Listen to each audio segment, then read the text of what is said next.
تشكيل الأهلي المتوقع أمام فاركو اليوم في الدوري. السلام عليكم ورحمة الله وبركاته. استقر عماد النحاس المدير الفني للنادي الأهلي على تشكيل الفريق الذي سيخوض به مباراة فاركو الحاسمة ضمن منافسات بطولة الدوري المصري الممتاز. ويتلقى الأهلي مع فاركو مساء اليوم الأربعاء في إطار الجولة الثامنة من عمر المرحلة النهائية لمواجهات بطولة الدوري للموسم الحالي 2024-2025. ويشهد تشكيل الأهلي تواجد مصطفى العش في خط الدفاع بجانب ياسر إبراهيم، كما يدفع النحاس بعمرو السولية في الوسط مع مروان عطية.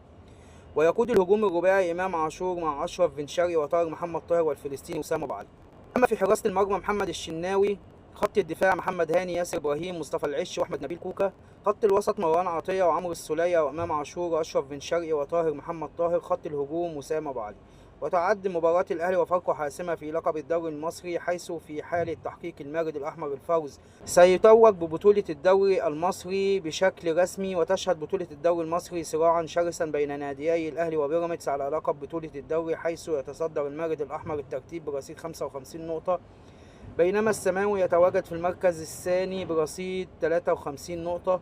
شكرا والسلام عليكم ورحمة الله وبركاته. لو عجبك الفيديو ما تنساش الاشتراك في القناة واللايك الجميل، وأهم حاجة تصلي على النبي.